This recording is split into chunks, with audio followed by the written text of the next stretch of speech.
العذاب. إذن فكل رسول يأتي إنما يأتي على فساد. الفساد ده منتفع به ناس، وما دام فيه فساد وطغيان يبقى لازم فيه مفسود عليهم ومطغي عليهم. يوم لما يجي حد يثور على هذه المسألة، ودي مش بتبقى ثورة بشر، يثور على هذه المسألة، يوم يتمسكوا به ويفرحوا، وعلى الأقل قلوبهم تبقى إيه؟ قلوبهم تبقى معاه، لأنه هيخلصهم من مين؟ من الفساد. هم يقولوا لا ده اتبعك إيه؟ أراذلهم. وكأن هذه المسألة تطعن في مين؟ تطعن في الرسول.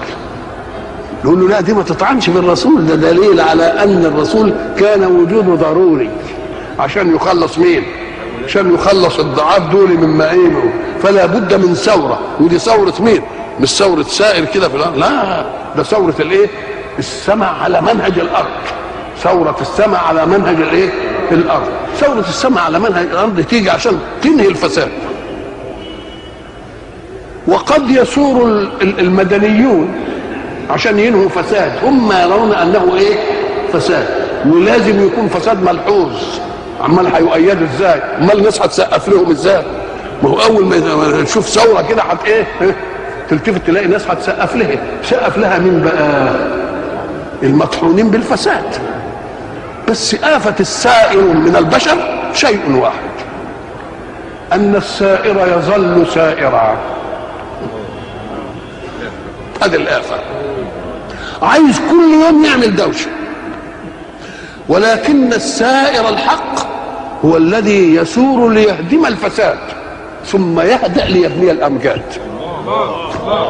اهدأ، ما تتنكش بقى الحكايه بتاعتك دي، اعملها كده ومسلط السيف على الكل.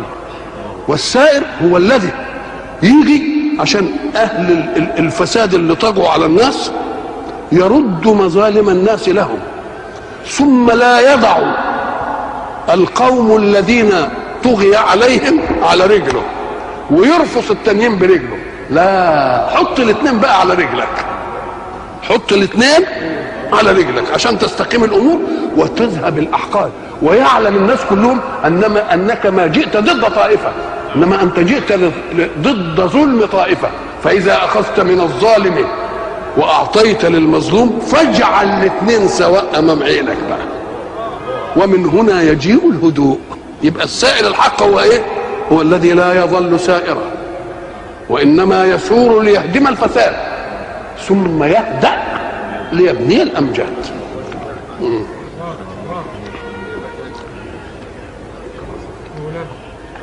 وإلى لقاء آخر إن شاء الله.